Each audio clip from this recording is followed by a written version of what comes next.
बिस्मिल्लाहिस्समील अलीमिल अज़ीमिल हफ़ीज़ बिवजिल करीम व सुल्तानिल क़दीम मिनर रिस्सिल ख़बीसिल मुख़ब्बसिश शैतानिर लईनिर रजीम व क़बीलिही व नफ़्ख़िही व नफ़्सिही व हमज़िही बिस्मिल्लाहिर रहमानिर रहीम। तमाम नबियों के सरदार हज़रत मोहम्मद सल्लल्लाहु अलैहि वसल्लम और तमाम मज़ाहिब के सरदार दीन इस्लाम के पैरोकारों, सलामुन अलैकुम तिब्तुम, आप पर रहमतें और बरकतें। हाज़िर रहमतुम रब्बी, आज की गुफ्तगू जो है वो 9 कम 100 पर पहुँच गई। जिस हस्ती को सरनामा कलाम बनाया है वो हाफिज़ुल हदीस अबी दाऊद सुलेमान बिन अशस सिजिस्तानी अल-अज़दी हम्बली रहमतुल्लाह अलैह। आप इमाम बुखारी से 8 साल छोटे और इमाम मुस्लिम से 4 साल आप बड़े हैं। तारीख़ विलादत चाँद के हिसाब से 202 हिजरी है, सूरज के हिसाब से 817 ईस्वी बनती है। तारीख़ विसाल आपकी शव्वाल 275 हिजरी है और सूरज के हिसाब से 889 ईस्वी फरवरी 21 और जुमे का दिन है। तमाम आइमा के इमाम आज़म अबू हनीफ़ा रहमतुल्लाह के विसाल से 52 साल बाद पैदा हुए। आज 2015 में आपको दुनिया से गए हुए तकरीबन 1126 शमसी साल हो चुके हैं। आपका मज़ार बसरा के अंदर है और ये बसरा इराक़ का शहर है और पैदा आप सिजिस्तान में हुए और ये सिजिस्तान जो है मौजूदा अफ़गानिस्तान का शहर है।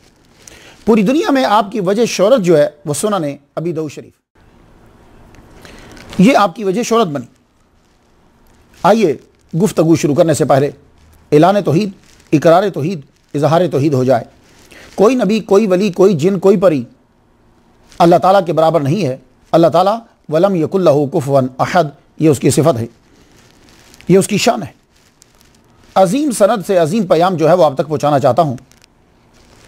इमाम रज़ा अलैहिस्सलाम इमाम मूसा काज़िम से बयान करते हैं अपने वालिद गिरामी से, और वो अपने वालिद गिरामी इमाम जाफ़र सादिक से बयान करते हैं। वो अपने वालिद गिरामी इमाम मोहम्मद अल-बाक़िर से बयान करते हैं। वो अपने वालिद गिरामी इमाम ज़ैनुल आबिदीन से बयान करते हैं। वो अपने वालिद गिरामी इमाम हुसैन से बयान करते हैं और वो अपने वालिद गिरामी मौला अली शेर खुदा रज़ी अल्लाह तआला अन्हु से बयान करते हैं। उन्होंने मोहम्मद मुस्तफ़ा सल्लल्लाहु अलैहि वसल्लम से सुना, मोहम्मद मुस्तफ़ा सल्लल्लाहु अलैहि वसल्लम ने जिब्रील से सुना और जिब्रील को अल्लाह ताला ने कहा, जाओ मेरे नबी को ये मैसेज दे दो, इन्नी अनल्लाह, मैं ही अल्लाह हूँ, ला इलाहा इल्ला अना फ़अबुदनी, और मेरे सिवा कोई मबूद नहीं, मेरी ही इबादत करो।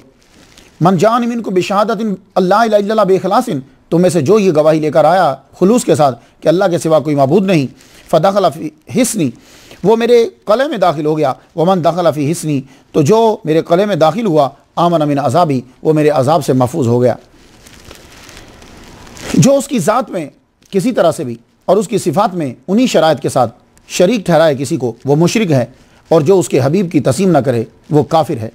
आज जिस हस्ती को सरनामा कलाम बनाया है, लोग उस हस्ती को अबू दाऊद, उनकी किताब को भी और उनको भी इसी नाम से जानते हैं, लेकिन उनका मुकम्मल नाम जो है वो कुछ यूँ है, हाफिज़ुल हदीस इमाम अबू दाऊद सुलेमान बिन अशअस सिजिस्तानी अल-अज़दी हम्बली रहमतुल्लाह अलैह। आदमी कौन है? हो सकता है कि एक आदमी उनकी तारीफ़ कर रहा हो, लेकिन अगर हम असर उसकी तारीफ़ करें तो फिर थोड़ा सा मर्तबा आने वाले लोगों की नज़र में कुछ वाज़ेह हो जाता है। इमाम अबू दाऊद कौन है? उनके एक हमासर मूसा बिन हारून ने कहा कि अबू दाऊद दर दुनिया बराए हदीस व दर उकबा बराए भविष्यत, दुनिया के अंदर ये इसलिए आए कि हदीस को तलाश करें और हदीस को लिखें और हदीस को पढ़ाएं, और जब ये क़यामत के दिन उठेंगे तो सिर्फ़ और सिर्फ इनके लिए जन्नत है। अल्लाहु अकबर जल्ल शान। हाकिम अबू अब्दुल्ला रहमतुल्लाह फरमाते हैं, इमाम अबू दाऊद अपने ज़माने में हदीस के यकताए रोज़गार थे। इब्राहीम अल-हरबी रहमतुल्लाह अलैह फरमाते हैं कि जिस तरह अल्लाह ताला ने नबी दाऊद अलैहिस्सलाम के लिए लोहे को नरम कर दिया था, इसी तरह अबू दाऊद के लिए हदीस के इल्म को, हदीस के फ़न को आसान कर दिया। अबू हातिम इब्न हिब्बान फरमाते हैं, हज़रत इमाम अबू दाऊद रहमतुल्लाह इल्मुल हदीस, इल्मुल फ़िक़्ह और तक़वा में दुनिया वालों के इमाम थे। हम जब हदीस की दुनिया में घूमते हैं तो देखते हैं कि सबसे बड़ा नाम इमाम बुखारी रहमतुल्लाह अलैह का है, फिर देखते हैं कि सबसे बड़ा नाम इमाम मुस्लिम रहमतुल्लाह अलैह का है। तो जानते हो कि इन नामों के बाद किसका नाम आता है? वो इमाम अबू दाऊद रहमतुल्लाह अलैह का नाम आता है। इनके बाद क्यों? इमाम बुखारी से 8 साल ये छोटे हैं, इमाम मुस्लिम से 4 साल बड़े हैं और सुनन के मूजिद हैं। आपसे पहले मसानीद और जवामे का रवाज था, यानी मुस्नद लिखी जाती थी, जवामे लिखी जाती थी। बुखारी का नाम अल जामिउल मुस्नदुल मुख्तसर मिन अमूर रसूलिल्लाह व सुननिही व अय्यामिही, और मुस्लिम शरीफ का नाम असल अलजामे असही। तो ये सुनन के मूजिद है। आइए नाम बयान करके कुछ नाम से भी बरकत लेते हैं। आपका नाम ज्यादा जो मशहूर हुआ वो कुनियत है आपकी, अबू दाऊद। अबू का माना क्या होता है? अबू का माना वाला, जैसे अबू हुरैरा बिल्ली का बाप नहीं, बिल्ली वाला। अबू तुराब मट्टी का बाप नहीं, मट्टी वाला। तो अबू का एक माना वाला, और अबू का दूसरा माना जो है, अबू का माना बाप होता है। तो उर्दू में हम जिसे बाप कहते हैं, ये सब लोग ज़हन नशीन कर लीजिए, एक बहुत बड़ा मसला हल हो सकता है। अबू बाप के लिए भी आता है, सगे बाप के लिए भी, चचा के लिए, ससुर के लिए, टीचर के लिए, ये बाप का लफ्ज़ जो है वो आता है। लेकिन अरबी के अंदर जो असल बाप होता है, उसके लिए जो असल लफ्ज़ है, जो मौजू किया गया है, वो वालिद है। ये बात याद रखिए। तो अबू जो है ये वालिद के लिए भी इस्तेमाल होगा, चचा के लिए भी इस्तेमाल होगा, ससुर के लिए भी इस्तेमाल होगा, टीचर के लिए भी इस्तेमाल होगा। लेकिन वालिद जो है वो उसी के लिए जिसके तुम बेटे हो। तो अबू के दो माना हुए। अब अबू दाऊद, दाऊद का बाप। तो दाऊद जो है ये क्या है, इसका माना क्या है? तो ये असल में दाऊद जो है ये लफ्ज़ अरबी नहीं है, अरबी इसको बनाया गया है, दूसरी जुबान से लाकर अरबी में डाल दिया गया है। जैसे आप लोग उर्दू बोलते हैं ना, तो उर्दू में बहुत सारी चीज़ें हैं कि जो आपने इंग्लिश से ली, तुर्की ज़ुबान से ली, हिंदी ज़ुबान से ली, फारसी ज़ुबान से ली, तो लेके आपने एक ज़ुबान को बना दिया। तो इसी तरह अरबी में भी कुछ अल्फाज बाहर से लिए गए हैं। तो ये दाऊदा ये हिब्रू है, ठीक है। इसको दाऊद भी पढ़ते हैं और दाऊदा भी पढ़ते हैं। इंग्लिश में इसे डेविड कहते हैं। जानते हो दाऊद का माना क्या होता है? माना बिलवड, महबूब। और यह कुरान मजीद में लफ्ज़ जो है 16 मरतबा आया है। तो दाऊद अलैहिस्सलाम को हम जानते हैं कि कुरान ने इनको बयान किया, हम इन्हें नबी मानते हैं। और यहूदी जो है वो इनको नबी नहीं मानते, वो कहते हैं कि एक बहुत बड़े किंग है। इनका तज़किरा 16 मरतबा कुरान मजीद में आया। इनका नाम दाऊद नहीं है, दाऊद तो इनके बेटे का नाम है। तो इनका असल नाम जो है वो सुलेमान है। तो ये सुलेमान जो है ये भी अरबी जुबान का लफ्ज़ नहीं है, इसको भी अरबी बनाया गया है, यानी हिब्रू से अरबी में लाया गया। तो ये सुलेमान जो है कुरान मजीद में 17 मरतबा आया है।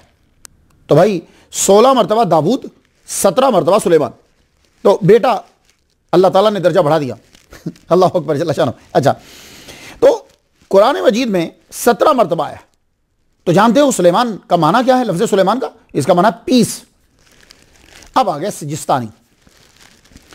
सिजिस्तान जो है इसका पुराना नाम जो है वो साका सतान है। यह सतान कहते हैं जगह को। पाकिस्तान, इंग्लिस्तान, अफगानिस्तान, खालिस्तान। तो ये सतान जो होता है ना, ये जगह को कहते हैं, पाक लोगों की जगह, अफगानियों की जगह, ठीक है। तो सिजिस्तान ये साका सतान था। तो साका कौन है? साका जो है ये बहुत पुराना जो है एक कबीला है, तकरीबन 247 बीसी, ये ट्राइब साका। तो ये साका सतान से सीस्तान बना, सीस्तान से ये सिजिस्तान बना। तो लफ्ज़ जब ट्रैवल करता है तो उसमें बहुत सारी तब्दीलियां आ जाती। जैसे एक आदमी अपने घर से चलता है तो कुछ और तरह का होता है, 200-300 माइल जब चल लेता है तो फिर वो और तरह हो जाता है। तो ये भी अल्फाजों ने भी ट्रैवल किया है। तो ये ट्रैवल करके जब चले तो कहीं और पहुंचे, आगे जाके कुछ और हो गए। अर्थ, अर्ध ट्रैवल कर रहा है ना, तो अर्ध था अरबी में, अर्थ हो गया इंग्लिश में। तो माना दोनों के एक है। कल ये सिजिस्तान जो है ये अफगानिस्तान का इलाका है और अजीम जगह, बहुत बड़ी एक जगह है, अजीम। आज तो वहां खंडरात ही होंगे। वो जगह कभी मरकज हुआ करती थी तसव्वुफ के एक अजीम सिलसिले का, और वो सिलसिला चिश्तिया है। वो जगह चिश्त वो भी इसी के पास ही है। तो इसलिए ये जो सिजिस्तान है ये बसरा का इलाका नहीं है, ये सिजिस्तान जो है ये अफगानिस्तान का इलाका है। तो गोया के इमाम अबू दाऊद सुलेमान बिन अशस रहमतुल्लाह अलैह अफगानिस्तान में पैदा हुए, बसरा में नहीं। लेकिन अब ये रहे याद, जब हमने कह दिया कि अफगानिस्तान में पैदा हुए हैं तो अब इससे ये मुराद नहीं लेना कि वो पठान थे, अफगानी जुबान बोलते थे, नहीं। बात यह है कि ये हैं अरबी नस्ल। इनका ख़ानदान जो है वो अरब का एक कबीला अज़द, उससे ताल्लुक़ रखता है। और ये जो हैं ये मौला अली शेर खुदा के दौर में यमन, उनके बाद फिर वहाँ से माइग्रेशन, हिजरत करी, फिर उसके बाद ये फ़ारसी इलाकों में चलते चलते ये अफ़गानिस्तान के सिजिस्तान के अंदर पहुँच गए। तो इमाम अबू दाऊद रहमतुल्लाह अलैह की विलादत जो है ये अफ़गानिस्तान के अंदर हुई है। मौजूदा अफगानिस्तान, तब ये अफगानिस्तान नहीं था, तब खुरासान और ये यही इलाके इसी के अंडर आते थे सब, हम्बली। वैसे मैं एक जनरली बात आपको बता दूं, जितने आइमा हैं खासतौर पर मुहद्दिसीन जो है, ये रुझान तो रखते थे किसी ना किसी इमाम की तरफ, लेकिन ये खुद भी मुज्तहिद थे। जैसा इमाम आजम नुमान बिन साबित रहमतुल्लाह अलैह के शागिर्द हैं इमाम मोहम्मद, शागिर्द हैं अबू यूसुफ, ये शागिर्द है ना इमाम यूसुफ, तो लेकिन ये उनकी तरफ रुझान रखते, पर खुद भी ये मुज्तहिद थे। कई मसाइल ऐसे हैं कि इन्होंने इमाम आजम रहमतुल्लाह अलैह से इख्तलाफ किया। तो यही सूरत हाल मुहद्दिसीन की थी कि जिन्होंने किताबें लिखी हैं वो खुद भी मुज्तहिद थे। भाई देखो कि हम लोग इज्तिहाद नहीं कर सकते, इसलिए हम लोगों को ज़्यादा से ज़्यादा कितनी हदीसें याद होंगी, लेकिन जो मुहद्दिसीन हैं इनको 5-5 लाख तो हदीसें याद होती थी, तो इनकी नज़र में सब होता। तो ये खुद भी मुज्तहिद थे, ये बात ज़हन नशीन कर लीजिए। लेकिन फिर भी देखा जाता है कि इनका रुझान किस तरफ है। इन्होंने जो माइंड के अंदर स्केच बनाया, जो लोगों को हदीसें दी हैं, इनका माइंड किस तरफ था, तो वो हमें पता चलता है कि इमाम अबू दाऊद रहमतुल्लाह अलैह चहेते शागिर्द रशीद इमाम अहमद बिन हंबल रहमतुल्लाह अलैह के बहुत ज़्यादा रहे इनके पास। अपनी किताब जब इन्होंने मुकम्मल कर ली, उस वक्त सबसे पहले जिनको चेक करवाई वो इमाम अहमद बिन हंबल। इनके मसाइल ज़्यादातर मिलते हैं इमाम अहमद बिन हंबल से। तो इसलिए यही वजह है कि तारीख़ इब्न खल्कान में है कि शेख अबू इसहाक़ शराज़ी रहमतुल्लाह अलैह ने आपको तबक़ातुल फ़ुक़हा में इमाम अहमद बिन हंबल रहमतुल्लाह अलैह के असहाब में शुमार किया है। जानना चाहेंगे इमाम अबू दाऊद रहमतुल्लाह अलैह के ख़ानदान के बारे में। आपका ख़ानदान जो है, ये पहली बात याद रखिए कि अरबी नस्ल है। मैं ज़रा शजरा पढ़ दूँ। अबू दाऊद सुलेमान बिन अशस बिन उमर बिन इमरान। ये जो इमरान है ना, ये बड़ा इंपॉर्टेंट हस्ती है इस शजरा नस्ल के अंदर। आप पूछेंगे वो क्यों? ये इमरान जो हैं ये यमन में थे मौला अली शेर खुदा रदी अल्लाह तआला अन्हु के साथ जंगे सिफ़ीन के अंदर। ये है इंपॉर्टेंट चीज़। तो इमाम अबू दाऊद सुनन दाऊद जो लिखने वाले हैं, सुनन अबी दाऊद लिखने वाले जो हैं, उनके ख़ानदान में मौला अली शेर खुदा की मोहब्बत सिर्फ लफ्ज़ों में नहीं है, बल्कि खून देकर साबित किया है कि मौला अली से प्यार है। तो ये इमरान जो हैं ये जंगे सिफ़ीन के अंदर मौला अली के साथ थे और इन्होंने शहादत दी। तो फिर बाद में यमन से ये जो ख़ानदान है ये हिजरत करते करते जो है अफगानिस्तान में पहुंच गए। सिजिस्तान में आकर क़याम पज़ीर हुए और आपकी विलादत भी यही हुई। बाद में आप बसरा तशरीफ़ ले गए। आपका ख़ानदान एक इल्मी ख़ानदान, आपके भाई बड़े ज़बरदस्त आलिम, आपके वालिद गिरामी इल्म के कदरदान, मौला अली से मोहब्बत रखने वाले। भाई क्यों ना इल्म आए कि जो उनसे वाबस्तगी रखते हैं, कि जो बाबुल इल्म है। अल्लाह अकबर जल्ल शाह। इल्मी बुनियाद तो थी, बाद में आपने खूब उसके ऊपर इमारत बनाई। तो इमाम अबी दाऊद कब पैदा हुए? 202 हिजरी के अंदर आप पैदा हुए, सिजिस्तान के अंदर। अरबी ज़बान तो घर में थी, अरबी कबीला है। अब आगे रुझान पैदा हुआ आपके अंदर कि मैं हदीस के इल्म को सीखूं। और मैंने आपको बताया है कि ये जो 200 के बाद का दौर है, 300 का दौर जो है, इस दौर के अंदर जुनून था लोगों को। वो जुनून था कि हदीस सीखें, खासतौर मुसलमानों को हदीस सीखें, इल्म रिजाल, ये उलूम जो है और हदीसें ज़ुबानी याद करें। तो फिर लोग जो हैं वो हदीस मुबारका को अपनी बिसात के मुताबिक जहां जहां उनमें ताकत थी, जहां जा सकते थे, जहां तक जा सकते थे, हदीस का इल्म हासिल करते थे। तो इमाम अबू दाऊद रहमतुल्लाह अलैह आपने अपना जो कुछ था ख़ानदान के हवाले किया और इल्म हदीस सीखने के लिए निकल खड़े हुए। वालिद साहब से इजाज़त ली, वालिद साहब मुझे इजाज़त दीजिए, मैं हदीस का इल्म पढ़ना चाहता हूँ। ठीक है बेटे जाओ। अब आपने सफ़र शुरू किया। इब्तदाई उलूम तो आप घर में पढ़ ही चुके थे। वालिद गिरामी खुद कदरदान हैं इल्म के और भाई जो है बहुत बड़े अल्लामा हैं। तो भाई इब्तदाई तो हासिल हो गया। अब चाहते थे कि मज़ीद हासिल करो, आगे बढ़े आप। खुरासान, शाम, मिस्र, इराक़, अलजज़ायर, बसरा, हिजाज़ यानी मक्का मदीना और बागदाद का सफ़र तो बेशुमार किया आपने, बेशुमार सफ़र किया आपने। इमाम अहमद बिन हंबल वहाँ मौजूद थे, बागदाद मरकज़ था, बेशुमार दफ़ा आपने उसका सफ़र किया और तकरीबन 300 असातिज़ा से आपने हदीस का इल्म जो है वो सीखा। पहले इनसे पहले जो है वो हज़ार तक जाते हैं। तो ये 1000 उस्ताद किस तरह हो जाते हैं मैं बताऊं आपको। वो ये होता था कि पहले ये था कि इल्म बहुत फैला हुआ था। एक हदीस उनके पास है, 70 माइल का सफ़र तय करके जाओ एक हदीस लेने के लिए। तो एक उस्ताद हुआ, दूसरी हदीस, तीसरी हदीस, चौथी हदीस। तो फिर क्या हुआ कि आहिस्ता आहिस्ता एक आदमी जिसने 1000 से पढ़ा था, तो ये आदमी जब जिस जगह पे बैठा तो ये 1000 का इल्म रखता है, तो अब 1000 के पास जाना नहीं पड़ेगा, इन्हीं के पास इल्म हासिल, तो उस्ताद कम हो गए ना। तो इन्होंने 300 असातिज़ा से जो है वो इल्म हासिल किया। अल्लाह अकबर जल्ल शानो। और ये तादाद जो है अल्लामा हजर अस्क़लानी रहमतुल्लाह अलैह ने तहज़ीब व तहज़ीब जिल्द 34 सफ़ा 151 पे लिखी।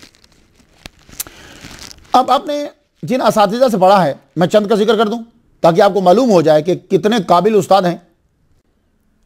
मैं ये बताना चाहता हूं आपको उस असातिज़ा से, आपको ताकि पता चल जाए, और इसी से हज़रत इमाम आज़म नुमान बिन साबित रहमतुल्लाह अलैह का मर्तबा भी वाज़ेह हो जाए। ठीक है ना, हो सकता है कि कोई आदमी तौहीन करने से बच जाए। अब्दुल्ला बिन मोहम्मद बिन अबी शैबा रहमतुल्लाह अलैह, ये आपके उस्ताद हैं। इमाम ज़हाब बिन अल-काशिफ की जिल्द पहली सफ़ा 593 पे लिखा है कि इमाम अबू दाऊद रहमतुल्लाह अलैह ने हज़रत अब्दुल्ला बिन मोहम्मद बिन अबी शैबा रहमतुल्लाह अलैह से रिवायत की है। इनका विसाल हुआ 235 हिजरी में। उस वक़्त इमाम अबू दाऊद रहमतुल्लाह अलैह की उम्र 33 साल थी।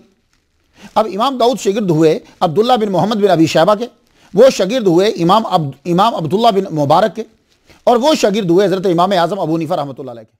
तो मालूम हुआ कि इमाम अबू दाऊद के पड़दादा उस्ताद इमाम आज़म अबू हनीफा रहमतुल्लाह अलैह, इनके एक और उस्ताद इब्राहिम बिन मूसा रहमतुल्लाह अलैह। अल्लामा इब्न हजर अस्क़लानी ने तहज़ीब व तहज़ीब की जिल्द पहली सफ़ा 148 में लिखा है कि इमाम अबू दाऊद रहमतुल्लाह अलैह ने इनसे रिवायत की है। इनका विसाल हुआ 220 हिजरी में। उस वक़्त हज़रत इमाम दाऊद रहमतुल्लाह अलैह की उम्र जो थी वो 18 साल थी। इमाम अबू दाऊद शागिर्द हुए इब्राहिम बिन मूसा रहमतुल्लाह अलैह के, और ये शागिर्द हुए यजीद बिन ज़ुरैर रहमतुल्लाह अलैह के, और वो शागिर्द हुए हज़रत इमाम आज़म अबू हनीफा रहमतुल्लाह अलैह के। देख रहे हैं आप, यानी मंबा कौन सा है। आज हम इन लोगों की हदीसें पढ़कर उनका इनकार कर देते हैं कि जिनके शागिर्दों से इन्होंने हदीस का इल्म सीखा है। तो इंसाफ की बात तो नहीं है ना भाई, गलत बात है। हज़रत याह्या बिन माइन रहमतुल्लाह अलैह बड़े मशहूर मुहद्दिस हैं। ये तहज़ीबुल कमाल की जिल्द 31वीं सफ़ा 545 पे है कि इमाम अबू दाऊद रहमतुल्लाह अलैह ने हज़रत याह्या बिन माइन रहमतुल्लाह अलैह से भी हदीस रिवायत की है। ये भी उस्ताद हुए। याह्या बिन माइन का विसाल हुआ 233 हिजरी में। उस वक़्त इमाम अबू दाऊद रहमतुल्लाह की उम्र थी 31 साल। इमाम अबू दाऊद रहमतुल्लाह अलैह शागिर्द हुए हज़रत याह्या बिन माइन के, ये शागिर्द हुए हज़रत इमाम अब्दुल्ला बिन मुबारक के, और ये शागिर्द हुए हज़रत इमाम आज़म अबू हनीफा रहमतुल्लाह अलैह के। हज़रत इसहाक़ इब्न राहवैह, आपका विसाल हुआ 238 हिजरी में। उस वक़्त हज़रत इमाम अबू दाऊद रहमतुल्लाह अलैह की उम्र थी 36 साल। इमाम अबू दाऊद शागिर्द हुए हज़रत इसहाक़ बिन राहवैह के, ये शागिर्द हुए हज़रत फ़ुज़ैल बिन अय्याज़ रहमतुल्लाह अलैह के, और ये शागिर्द हुए हज़रत इमाम आज़म अबू हनीफा रहमतुल्लाह अलैह के। तो इस लिहाज से जो तसव्वुफ़ का फैज़ है इसहाक़ इब्न राहवैह के ज़रिए से इमाम अबू दाऊद रहमतुल्लाह अलैह के अंदर आया, क्योंकि फ़ुज़ैल बिन अय्याज़ रहमतुल्लाह अलैह ये मुजावर हैं। इन्होंने सारी ज़िंदगी मक्का में गुजार दी है, लोगों को पानी पिलाते हुए, लोगों की खिदमत करते हुए, रात भर इबादत करते हुए। बड़े बड़े बादशाह और शहजादे जो हैं वो आकर आपकी ज़ियारत के लिए आया करते थे। तो ये इस ज़रिए से इमाम आज़म का जो तसव्वुफ़ का इल्म है वो भी इमाम अबू दाऊद रहमतुल्लाह अलैह के पास आया, फ़ुज़ैल इब्न अय्याज़ रहमतुल्लाह अलैह के ज़रिए से। इनके बारे में मैं बयान कर चुका हूँ। अब आ जाइए इनके एक उस्ताद हज़रत इमाम अहमद बिन हंबल रहमतुल्लाह अलैह। हज़रत इमाम अहमद बिन हंबल रहमतुल्लाह, इनका विसाल 241 हिजरी में हुआ है। और इमाम अस्क़लानी ने तहज़ीब व तहज़ीब जिल्द पहली सफ़ा 63 के ऊपर यह लिखा है कि इमाम अबू दाऊद रहमतुल्लाह अलैह ने इनसे रिवायत की है। इमाम अबू दाऊद बड़े प्यारे शागिर्द थे, और इमाम अबू दाऊद रहमतुल्लाह अलैह ने इमाम अहमद बिन हंबल के साथ बड़ा अरसा गुजारा है।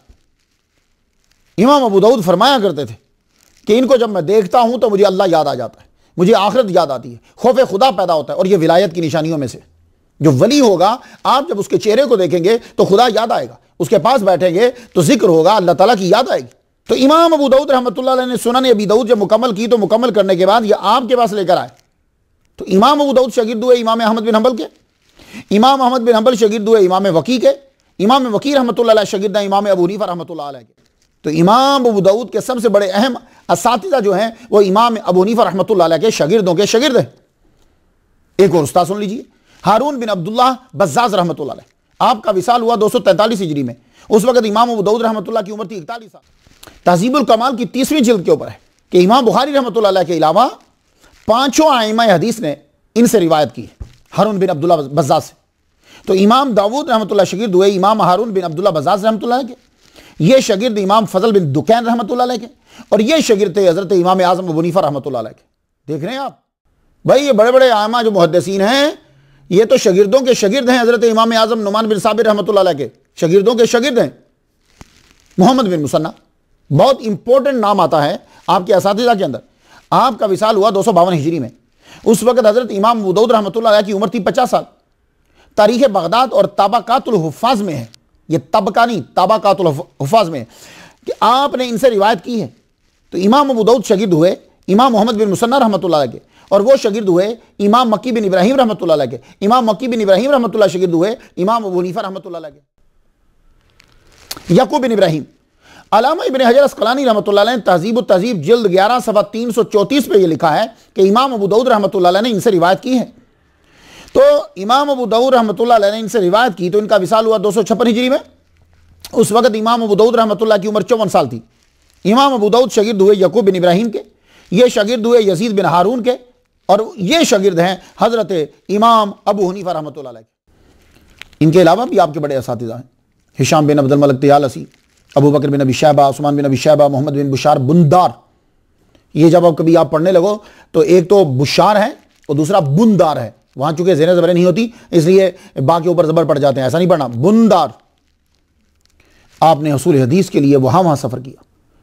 जो इल्मुल हदीस के मराकिज़ थे, कहीं आलिम का पता चलता वहाँ चले चलते। आपके शौक ने आपको कमाल तक पहुँचा दिया। बगदाद में आपने इल्मुल हदीस जो है वो आम किया। आपकी उम्र 54 साल थी तो इमाम बुखारी खरतंग में विसाल पा गए, और आपकी उम्र 59 साल थी तो नेशापुर में इमाम मुस्लिम का विसाल हो गया। 39 साल उम्र थी इमाम अबू दाऊद रहमतुल्लाह अलैह की जब बगदाद में आप मशहूर हुए, और इमाम अहमद बिन हंबल रहमतुल्लाह अलैह के बाद अगर किसी पर नजर उठती थी तो वो इमाम अबू दाऊद रहमतुल्लाह अलैह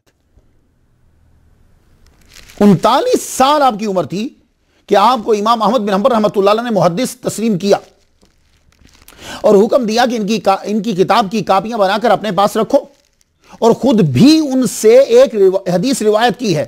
यह बड़ी बात है कि इमाम अहमद बिन हंबल रहमतुल्लाह अलैह ने एक हदीस इनसे रिवायत की है, तो गोया के शागिर्द हुए,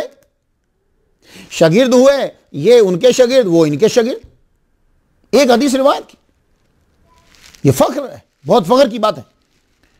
आपने बगदाद के अंदर मदरसा बनाया और फिर पढ़ाना शुरू कर, तो ये बड़ी अच्छी बात होती है कि अगर आपके पास कोई इल्म है तो आप उसको लिख के किताब की सूरत में दुनिया को दे जाए। इसी तरीके से इल्म तरक्की करता है। एक साहब बात कर रहे थे, हर बात के ऊपर इतराज़ात तो होते हैं लेकिन उसका एक पहलू बड़ा अच्छा लगता है। कहते हैं कि इंसान ने तरक्की की, जानवर ने तरक्की नहीं की। जानवर आज से हज़ारों साल पहले भी जैसे मकान बनाता था वैसे ही मकान आज भी बना रहा है, लेकिन इंसान हज़ारों साल पहले जो मकान बनाता था अब मकान डिफरेंट बनाता है। बोला वो क्यों? इसलिए कि इसके पास कलम था और किताब थी, इसने उसका इस्तेमाल किया, ये लिख के चला गया, आने वाले ने और तब्दीली की, यानी बढ़ाया, आने वाले ने और बढ़ाया, फिर आने वाले ने और बढ़ाया। तो ये जो लिखाई होती है ये इल्म को बढ़ाती चली जाती है। जानवरों के पास चूंकि ये सिस्टम नहीं है इसलिए वो जानवर वहीं का वहीं है जहां से वो आज से हज़ारों साल पहले था। ठीक है ना भाई? तो अब आपने कहा कि मैं किताबें लिख जाऊं ताकि आने वाले को जो है वो फायदा हो, तो आपने किताबें लिखी। किताब रद्द अला अहलिल क़द्र, किताबुल मसाइल, किताबुल मरासील, किताबुल मसाबी, किताबुल मसाहिफ, किताबुल बास व नशूर, किताबुल तफसीर, किताबुल नासिब वल मनसूख, मुस्नद मालिक, किताब नज़्मुल कुरान, किताब फ़ज़लुल कुरान, फ़ज़ाइलुल अमाल, किताबुल ज़ुहद, किताबुल दुआ, किताबुल वह्य, किताबुल अख़बार अल ख़वारिज, किताबुल फ़ज़ाइल अल अंसार, किताबुल सुनन। बहुत किताबें लिखी आपने। तो ये आपकी सबसे ज्यादा जो मशहूर सुनन अबी दाऊद है। ये देखिए मैं आपको दिखाऊं, ये सुनन अबी दाऊद, ये सबसे ज्यादा मशहूर है सुनन अबी दाऊद। ये अबू दाऊद नहीं बनेगा, अबी दाऊद बनेगा, इसलिए कि मुज़ाफ़ हो गया। सुनन अबी दाऊद, ये किताब आपकी सबसे ज्यादा मशहूर हुई। बुखारी और मुस्लिम का जब नाम लेते हैं तो उसके साथ लफ्ज़ सुनन नहीं आता, उसके साथ क्या आता है? जामे। जामे बुखारी, अल जामे सही लिल बुखारी, अल जामे सही लिल मुस्लिम। तो इमाम मुस्लिम की जो है वो भी अल जामे सही है, ये भी अल जामे सही है। वैसे बुखारी शरीफ का नाम अल जामे सही उल मुस्नद उल मुख्तसर मिन अमूर रसूलिल्लाह व सुननिही व अय्यामिही, ये उसका नाम है पूरा। तो जामे लगता है उसके साथ, इसके साथ जामे नहीं लगता, इसके साथ सुनन लगता है। तो जामे में और सुनन में क्या फ़र्क होता है? ये भी हदीस की किताबों के नाम है। कितनी मेहनत करी उन्होंने। अल जामे किसे कहते हैं? जामे वो किताब होती है जिसके अंदर 8 मौज़ूआत पे गुफ्तगू हो, सियर, अहकाम, आदाब, तफसीर, अकायद, फितन, इशरात और मनाकिब। तो सुनन किसे कहते हैं? सुनन उसे कहते हैं कि जिसमें अहादीस बयान की जाएं अबवाबे फिकहिया के एतबार से। अब चलिए ज़रा ऑथेंटिक गुफ्तगू हो जाए तो हवाला दे दूं, मौलाना अल्लामा मोहम्मद हनीफ खान रिजवी बरेलवी सदरुल मुदर्रिसीन जामिउल हदीस के मुकदमा सफ़ा 566 पे ये लिखते हैं कि हदीस की वो किताब जिसकी तरतीब अबवाब फ़िक़हिया के एतबार से हो और सिर्फ हदीस अहकाम का जिक्र किया जाए। बहुत बड़े अलामा है आज के दौर के भाई, आला हज़रत पे बड़ा काम किया इन्होंने। मैं तो कहता हूँ कि पीएचडी की डिग्री इन्हें देनी चाहिए, लेकिन क्या करें। इमाम अबू दाऊद के दौर में जवामें लिखी जाती थी, मसानीद लिखी जाती थी, आपने सुनन का रवाज डाल दिया। फ़िक़ही हदीस का बहुत बड़ा ज़ख़ीरा है आपकी किताब। आपने अगर जांचना हो, मैं नमाज के अंदर हाथ जो है वो बुलंद कर रहा हूँ, नमाज कैसे पढ़नी है, किस टाइम पे पढ़नी है, नमाज में कितनी रकअत होती है, नमाज में कौन सा चीज़ें पढ़नी है, रोज़ा जो है वो कब होता है, रोज़े के फ़ज़ाइल क्या हैं, ज़कात, हज, ज़कात, ये सारी चीज़ें आप जानना चाहो, ये अहकाम हैं। तो क्या होगा, फ़ौरन सिर्फ और सिर्फ अहकाम जानना चाहते हैं तो फिर आप अबू दाऊद शरीफ खोल लीजिए। ये आप कुछ समझिए आप। तो वो जो जामे हैं उसके अंदर बहुत सारे टॉपिक हैं। आपको लड़ाई के बारे में पढ़ना है, आपको तफसीर के बारे में पढ़ना है तो भी आपको मिलेगा, मनाकिब के बारे में पढ़ना है तो भी आपको उसके अंदर हदीस मिलेंगी, आपने इशरात और फितन के बारे में, अकायद के बारे में, अदाब के बारे में, तो ये वो सारी चीज़ें मिलेंगी आपको। आपको 5 लाख हदीसें याद थी। अल्लाह अकबर जल्ला शानो। देखिए ज़रा, 5 लाख हदीसें आपको याद थी। 5 लाख में से 4800 हदीसें, सिर्फ 4800 हदीसें आपने सुनाने अबी दाऊद के अंदर जो है वो लिख दी। ये किताब आपने 240 हिजरी में बगदाद में मुकम्मल की। इमाम अहमद बिन हंबल रहमतुल्लाह अलैह को दिखाई। इमाम अबू दाऊद रहमतुल्लाह अलैह की उम्र उस वक्त 38 साल थी। जब आपने ये किताब मुकम्मल कर ली, आपने किताब उनको दिखाई, उन्होंने पढ़ी। ये उनकी आखिरी साल है उनका, दुनिया से चले गए। फिर आपका अंदाज डिफरेंट, फिक्र के मसाइल, 7 हदीस, अल्लाह अकबर जल्ला शानो। तो बगदाद में रहकर पढ़ाई के दौरान ही आपने ये 38 साल की बाद भी आपने इल्म बंद नहीं किया। तो आप जरा खुद सोचिए कि जिनको 5 लाख हदीसें 38 साल की उम्र में याद हो गई थी, बाकी उम्र में भी रुके नहीं, फिर भी जा रहे हैं। अब हदीस लेने के लिए बगदाद में रहते हुए कभी कहीं जाते, कभी कहीं जाते, कभी कहीं सफर करते। अल्लाह अकबर जल्ला शानो। हाफिज़ अबू ताहिर बसनद हसन बिन मोहम्मद बिन इब्राहिम असदी बयान करते हैं, आपने फरमाया मन अरादा ये तमस्सक बिसुनन फलयक़रा सुनना अबी दाऊद। अल्लाह अकबर जल्ला शानो। बहुत बड़ी लाइन है ये, बहुत बड़ी लाइन है। यहया बिन ज़करिया बिन यहया साजी रहमतुल्लाह अलैह फरमाते हैं इस्लाम की बुनियाद कुरान है और सतून उसका सुनन अबी दाऊद है। बात समझ आप? अबू दाऊद पहली किताब है कि जिसमें हर किस्म की हदीस को दर्ज नहीं किया गया, सिर्फ उन हदीस को लिखा गया जिनमें अहकाम है, मसाइल है। आपने वो हदीस इसके अंदर जिक्र की कि जिनसे फुकाहा ने मसाइल इस्तिंबात की है, निकाले। इसी चीज को देखते हुए इमाम नववी रहमतुल्लाह अलैह ने फरमाया फ़िक़ही अहादीस का जितना बड़ा ज़ख़ीरा सुनन अबी दाऊद में है वो सिहा सित्ता की किसी किताबें नहीं है। आपने मक्का वालों को खुद खत लिखा, इमाम अबू दाऊद रहमतुल्लाह अलैह ने लिखा और फरमाने लगे कि मैंने इसमें 4800 हदीसें तहरीर की हैं और वो हदीसें तहरीर की हैं कि जो सही थी या हसन थी। अब कुछ जब मैं लफ्ज़ बोल जाता हूं तो हो सकता है, बल्कि काफ़ी सारे बंदे माशाल्लाह हमारे लिसनर जो हैं बहुत बड़े आला दर्जे के हैं, बहुत तवज्जो देते हैं, वो जानना चाहेंगे कि ये हदीस सही हदीस, हसन हदीस। मैं अभी ज़्यादा टर्मिनोलॉजी इस्तेमाल नहीं कर रहा, मैं ज़्यादा इस्तिलाहात में ज़्यादा नहीं बोल रहा। एक आध जो आ जाती है उसकी ट्रांसलेशन, उसकी एक्सप्लेनेशन थोड़ी सी कर देता हूँ ताकि अगर किसी का शौक हो तो उसे जान ले। मैं ज़्यादा, बल्कि मैं समझता हूँ कि गुफ्तगू ज़्यादा हार्ड हो रही है, लेकिन ये भी जानना बहुत ज़रूरी है, बहुत ज़रूरी है ये जानना।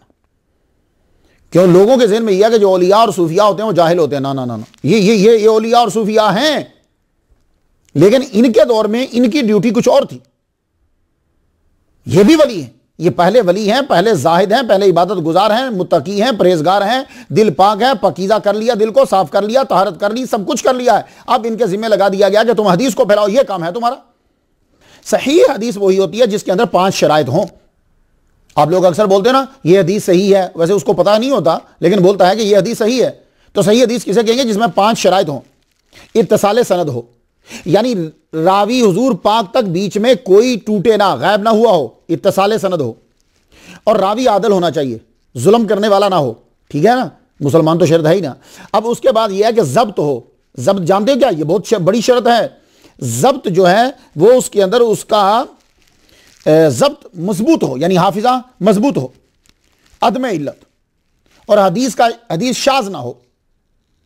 अब जो हसन होगी वो कौन सी होगी, ये तो सही थी। हसन हदीस क्या होती, उसमें बाकी चीजें तो सब परफेक्ट हैं, एक जैसी सेम है, इत्तिसाले सनद, रावी आदल हो, मगर जब्त जो होता है ना वो जरा हाफिजा को थोड़ा सा कमजोर होता है, और वो हाफिजा बुढ़ापे में जाके कमजोर हो गया।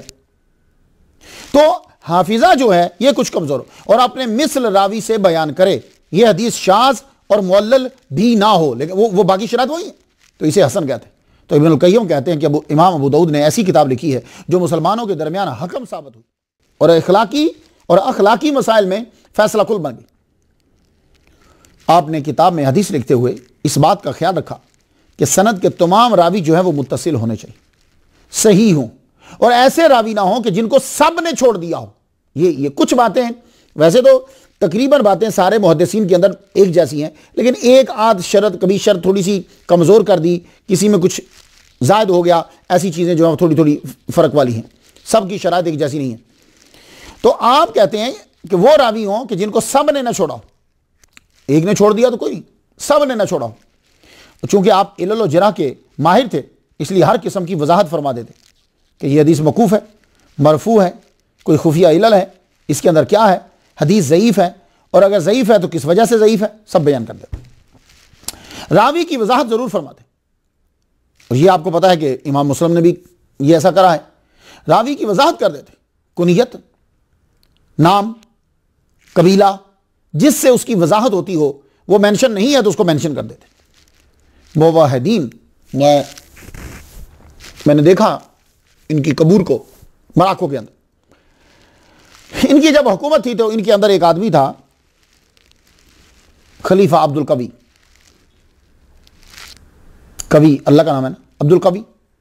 ये क्या कहा करता था, कहता था हमारे लिए तीन चीजें काफी हैं, कुरान, सुनन अबी दाऊद और तलवार, ये तीन चीजें काफी। कुरान असल दे रहा है, अबी दाऊद फिक बता रही है, और तलवार जो है वो हम फसादियों का कला कमा करते। उनकी सबसे बड़ी करामत जो है वो सुनन अबी दाऊद है। तो करामत से कुछ चीजें आपकी नजर कर, जो लोग बुखारी का नाम ले देते हैं, हदीसें उसमें से भी अपनी मर्जी की निकालते हैं, मुस्लिम का नाम ले देते हैं। तो भाई देखिए, इमाम बुखारी रहमतुल्लाह अलैह ने 4000 हदीसें दी और सही 96,000 ले गए। इमाम मुस्लिम ने 4000 दी, सही 96,000 वो भी ले गए। इन्होंने 5 लाख में से हमें 4800 दी, बाकी ये भी ले गए। तो अब उस 4800 में से कुछ तो आपकी नजर कर दो।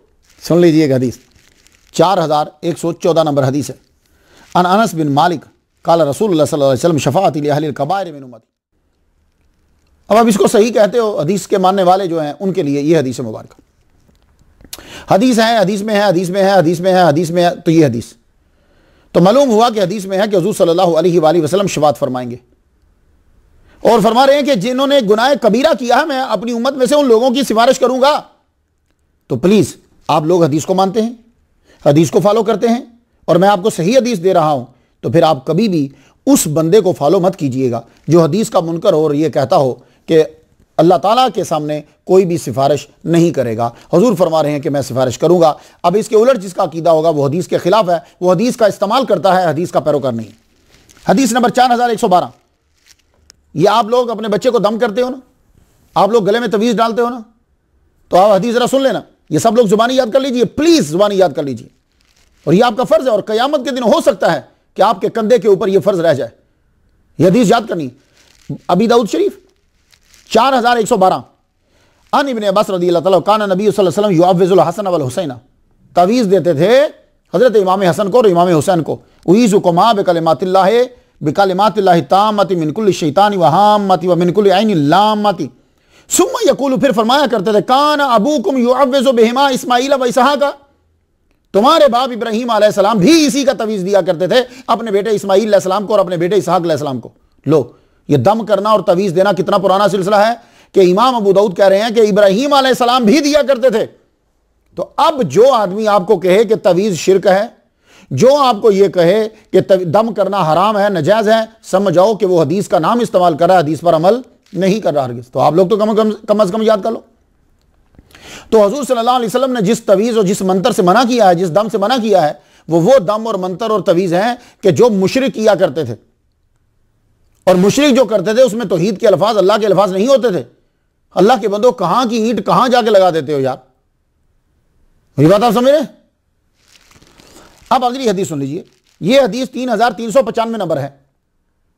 इस हदीस में है कि इब्ने उमर तो बच्चों के गले में लटका देते थे लिख के, औज़ बिकलिमातिल्लाहि ताम्मति मिन गज़बिही व शर्रि इबादिही व मिन हमाज़ाति शैतानी मन यहज़ुरून, गले में लटका देते।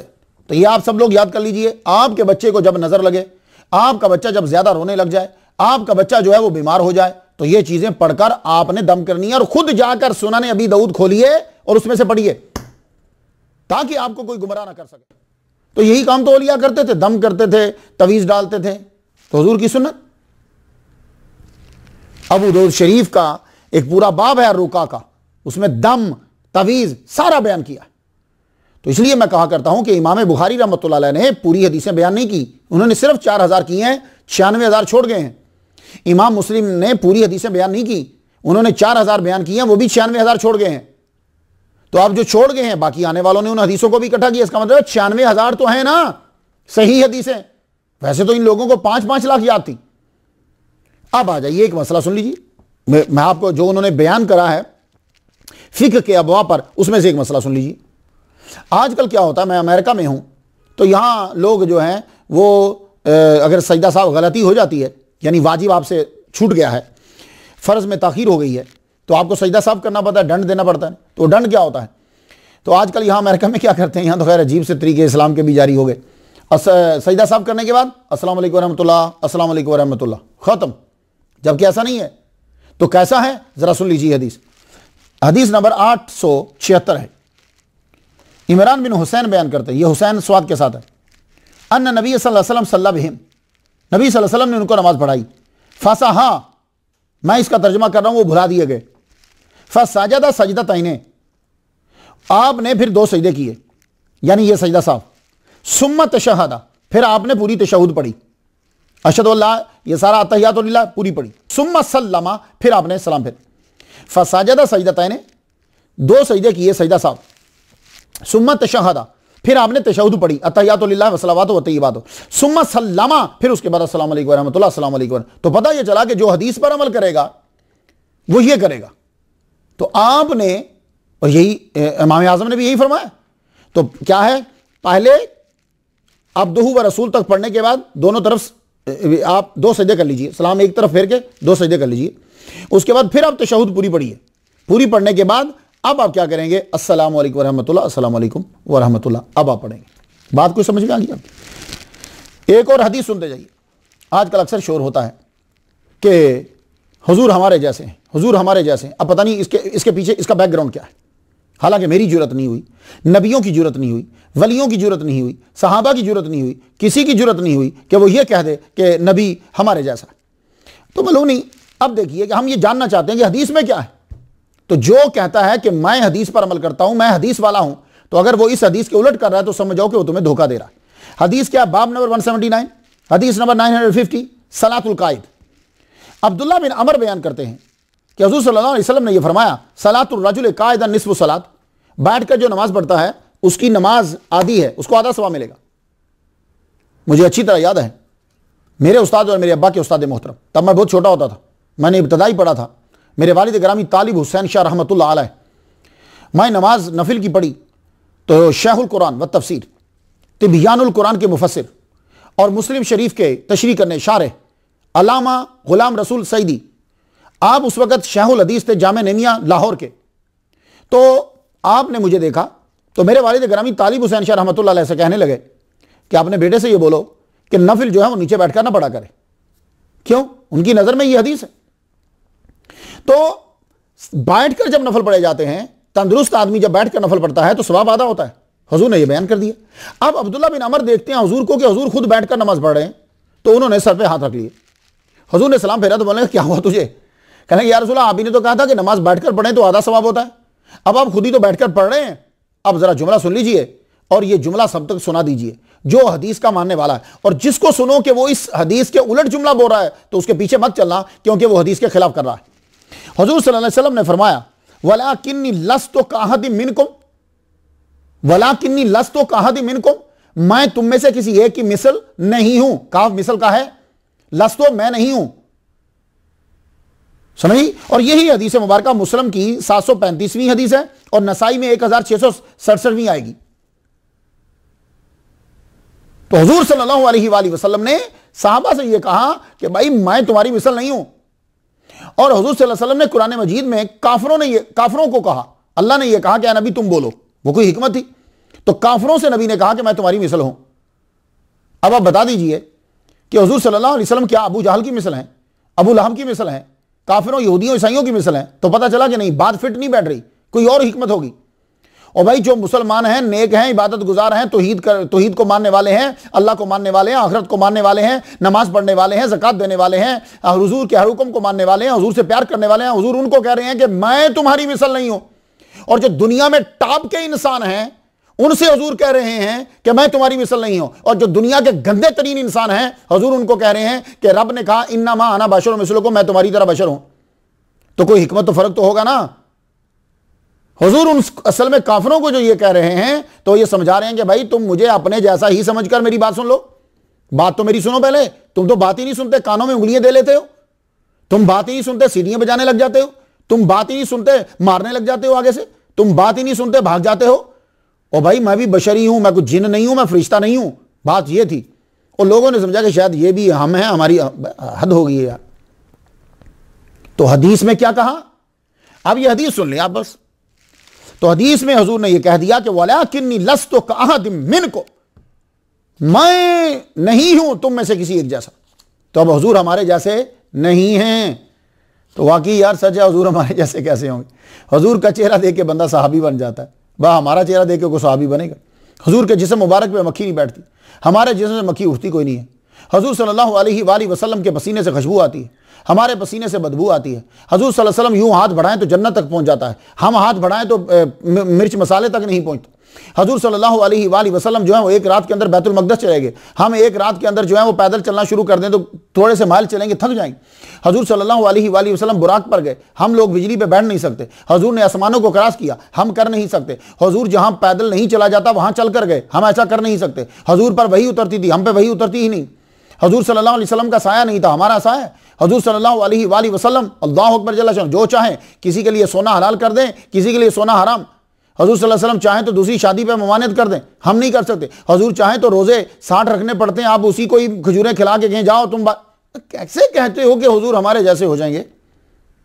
हुजूर सल्लल्लाहु अलैहि वसल्लम आगे से भी देखते, पीछे से भी देखते। हम लोग आगे से तो देखते हैं और वो भी एक हद तक, हुजूर सल्लल्लाहु और पीछे से नहीं देख सकते, लेकिन हुजूर पीछे से देखते। तो इसलिए खुदा के लिए ऐसा ना को, हमारे नबी जो हैं वो मोहम्मद मुस्तफ़ा सल्लल्लाहु अलैहि वसल्लम हमसे अफजल, सहाबा से अफजल, सहाबा से अफजल, वो नबियों से भी अफजल है, वो तमाम नबियों के सरदार हैं। अल्लाह अकबर जल्ल शान, फरिश्ते और जिन सब नौकर आपके दर के। तो हर मुहद्दिस ने तमाम हदीस को अपनी किताबों में नहीं लिखा, उन्होंने कुछ हदीस को जो है वो लिखा है। तो मैंने आपको बता दिया। तो तमाम हदीस एक जगह नहीं है, इसलिए अगर कोई आदमी आपको ये कहे कि बुखारी शरीफ में हदीस है तो आप समझ जाइएगा इस बंदे का नॉलेज कोई नहीं है। जब भी कोई आदमी आपसे ये कि बुखारी में है ये लिखा हुआ, तो आप समझ जाइएगा ये आदमी अकलमंद नहीं है। क्यों? इसलिए कि बुखारी शरीफ में टोटल 4000 हदीसें हैं। अगर आपको ये कोई कहे कि ये मुस्लिम शरीफ में है, समझ जाओ ये आदमी अकलमंद नहीं है, क्योंकि बुखारी मुस्लिम शरीफ में सिर्फ 4000 हदीसें हैं। अगर कोई आदमी आपको कहे कि ये अबू दाऊद में है, समझ जाओ ये आदमी अकलमंद नहीं है, इसके पास नॉलेज नहीं, क्योंकि अबू दाऊद में 4800 हदीसें हैं, बाकी 90-96,000 छूटी पड़ी हैं। बात समझ में आ गई? तो हदीसें जहां सही हदीस मिलेगी वहां से ले लेंगे। सिर्फ बुखारी शरीफ या मुस्लिम शरीफ या अबू दाऊद शरीफ, नसाई, इब्न माजा, इसका तय्युन नहीं करेंगे, क्योंकि सब में सारी हदीसें हरगिज नहीं है। हुजूर सल्लल्लाहु अलैहि वसल्लम से इश्क करना चाहिए, लेकिन इश्क का जो दावा करे कि मैं बहुत बड़ा आशिक हूं हुजूर का, उसको हुजूर की हर चीज पर अमल करना पड़ेगा। हाँ ये है कि आप चलते जाओ दावे नहीं करो, क्योंकि दावा के लिए प्रूफ करना पड़ता है। अब जो आदमी ये दावा करता है कि मैं इश्क मुस्तफ़ा हूं और वो इश्क मुस्तफ़ा को बेच रहा है, उसकी प्राइस भी ले रहा है, अब उसको आपने देखना हो कि आशिक मुस्तफ़ा है, तो मैं अबू दाऊद शरीफ से एक हदीस देना चाहता हूं। यह हदीस नंबर 124 है। अनस बिन मालिक बयान करते हैं कि हुज़ूर सल्लल्लाहु अलैहि वसल्लम जब वुज़ू फरमाते, वुज़ू फरमाकर अपनी हथेली में पानी लेते, पानी लेने के बाद यूं नीचे, अब यूं बालों को नीचे देते और फिर खलाल फरमाते। अब आपने चेक करना है कि जो आशिक मुस्तफ़ा होगा वो यूं हथेली में पानी लेके अपनी दाढ़ी के अंदर देगा, और दाढ़ी के अंदर वही देगा जिसकी दाढ़ी मुट्ठी से कम नहीं होगी। दूसरा आदमी ऐसा कर ही नहीं सकता। वो हुज़ूर सल्लल्लाहु अलैहि वसल्लम की खलाल की सुन्नत से गया। ये हदीसें, इस पर हदीस पर वो अमल कर ही नहीं सकता, क्योंकि इसके लिए जरूरी है कि मुट्ठी से कम दाढ़ी ना हो।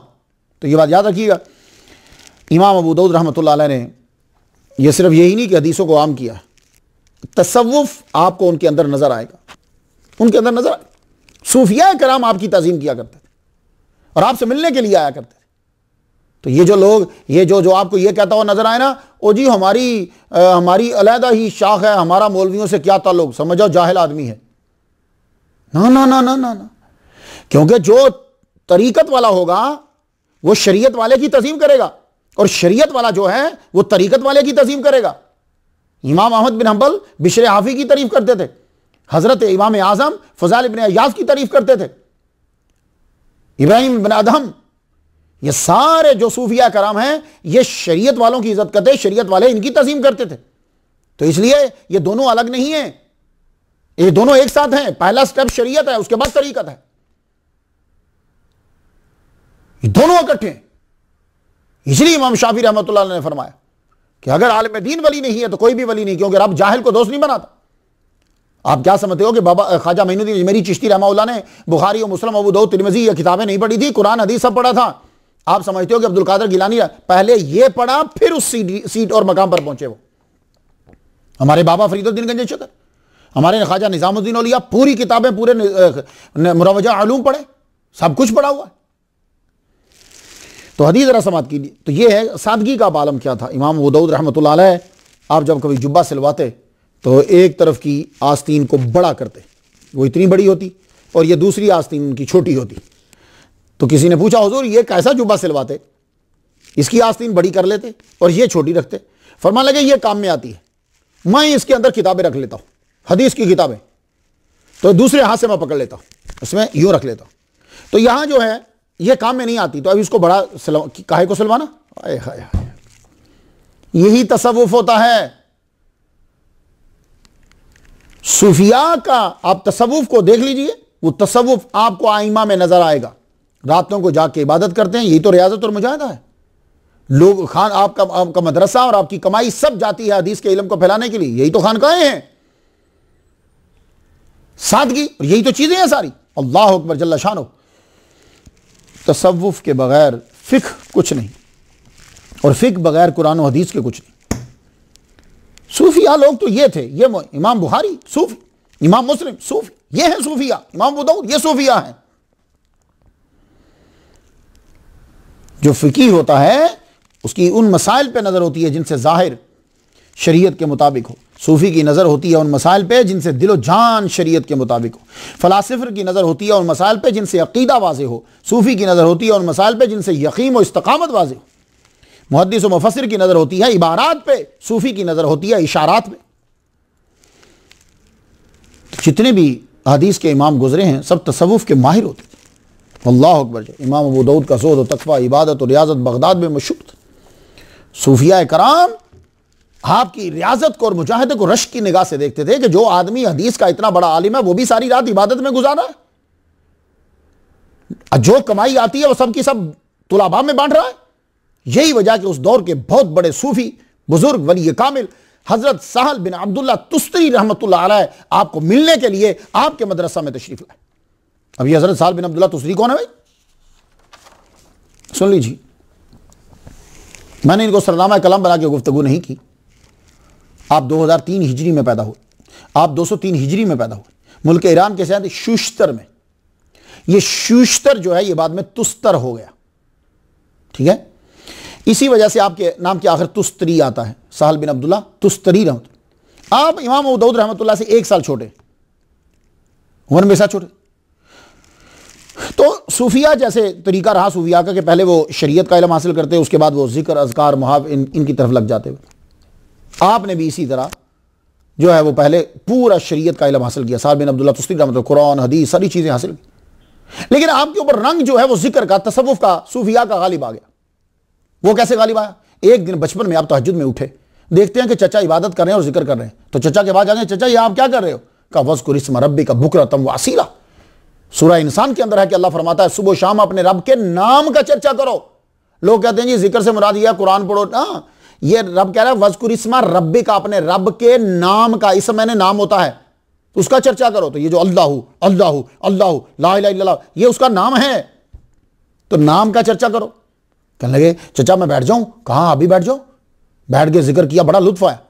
कहने लगे चचा मेरा भी दिल करता है। तो कहने लगे बेटे अब तुझे मैं जिक्र बताता हूं, वो ये है कि तू तहज्जुद के वक्त जब उठे तो जुबान से नहीं दिल से तूने कहना है अल्लाह देख रहा है, अल्लाह हर जगह है, अल्लाह मेरे साथ है। ये तूने दिल से कहना है, जुबान से नहीं, ये जुमले अदा करने। आए हाय, बस ये इब्तदा थी। उसके बाद आपने शरीयत पढ़ने के बाद फिर हज़रत ज़ुन्नून मिस्री रहमतुल्लाह अलैह उनसे भी इल्म हासिल किया, तसव्वुफ का इल्म उनसे भी लिया।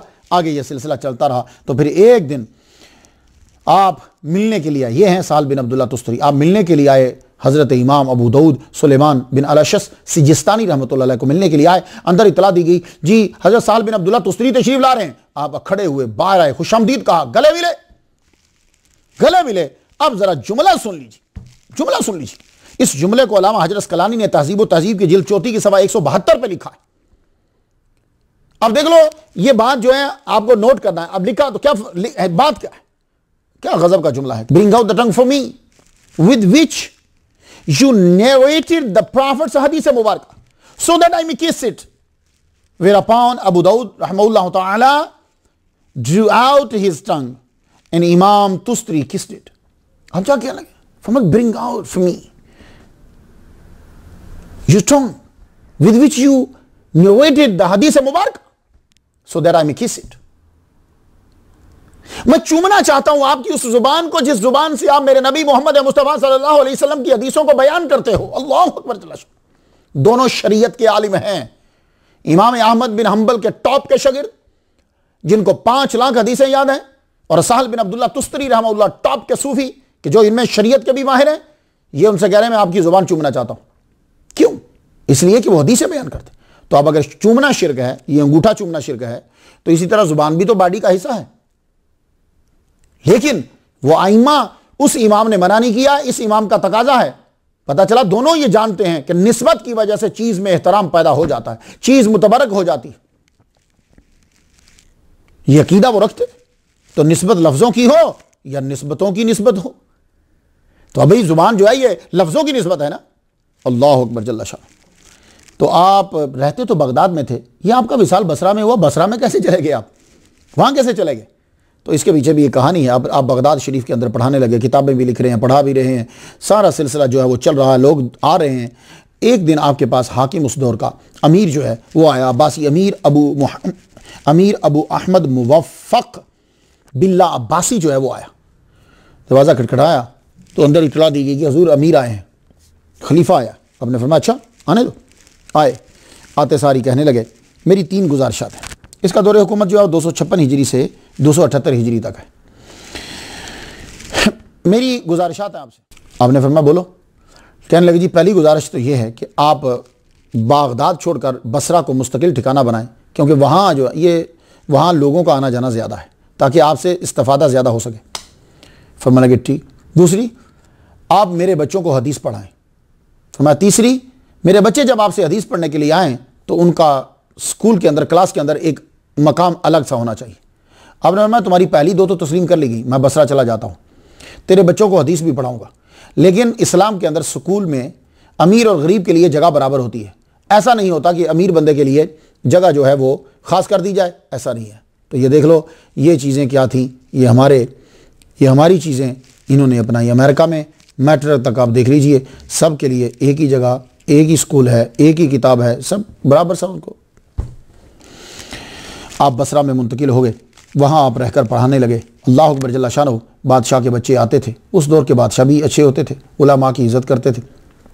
बादशाह ने कहा ठीक है जी, आप नहीं पसंद फरमाते, आप बसरा गए, बसरा में क़याम किया, मदरसा आपने डाला, बादशाह के बच्चे आपके पास, खलीफा के बच्चे आके पढ़ने लगे, लेकिन वो उसी तरह पढ़ते जैसे बाकी दूसरे तुलाबा जो हैं वो बैठे होते। अल्लाह अकबर, आपके सैकड़ों शागिर्द हैं जिन्होंने आगे दीन को फैलाया। उनमें से आपके साहबजादा का नाम बड़ा मशहूर हुआ, अब्दुर्रहमान नसाई। इन पे गुफ्तगू करेंगे। अबू ईसा तिरमिज़ी रहमतुल्लाह अलैह, नेक्स्ट गुफ्तगू इन्हीं के ऊपर है। ये आपके बड़े टॉप के जो हैं वो शागिर्द हुए। 202 हिजरी में आपने ज़िंदगी का सफ़र जो है वो शुरू किया। ये सफ़र आपका अफ़गानिस्तान से शुरू हुआ। ये सफ़र चलता रहा। कभी खुरासान नज़र आते हैं आप, और कभी आप शाम में नज़र आते हैं, कभी मिस्र में नज़र आते हैं, कभी मदीना में नज़र आते हैं, कभी मक्का में नज़र आते हैं, कभी बागदाद में नज़र आते हैं, कभी बसरा में नज़र आते हैं, कभी कहीं नज़र आते हैं। ये सफ़र आपका चलता रहा। ये सफ़र में सिर्फ वही चीज़ थी, अल्लाह और उसके रसूल की अताअत थी, उसकी हदीस को लेना था, अल्लाह के रसूल की हदीसों को लेना था। लिया, हासिल किया, और ये सफ़र 73 साल तक आपका ये सफ़र चलता रहा। आखिर ये सफ़र बसरा में आके ख़त्म हुआ।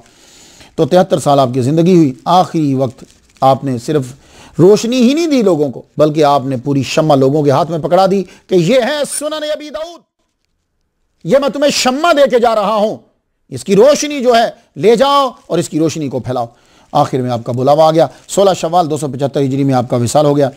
आपकी वसीयत थी कि मुझे हज़रत हसन बिन मुसन्ना रहमतुल्लाह अलैह जो है वो गुस्ल दें। वसीयत पर अमल हुआ। आपकी नमाज जनाजा हज़रत अब्बास बिन अब्दुल वाहिद रहमतुल्लाह अलैह ने पढ़ाई। आपका मज़ार बसरा में, आज का जो मुल्क इराक़ है उसका शहर बसरा, उसके अंदर जो है वो आपका मज़ार है। कहते हैं कि हज़रत सुफियान सौरी रहमतुल्लाह अलैह के पहलू में दफनाया गया। मैं तो काफ़ी दिनों से इनको इसाले सवाब कर रहा हूँ, फ़ातिहा पढ़ रहा हूँ, दलाइल खैरात भी, और वैसे भी हर नमाज के बाद फ़ातिहा। आप लोग भी इनके लिए फ़ातिहा पढ़िए। इजाज़त दीजिए। व आखिर दावाना अल्हम्दुलिल्लाहि रब्बिल आलमीन।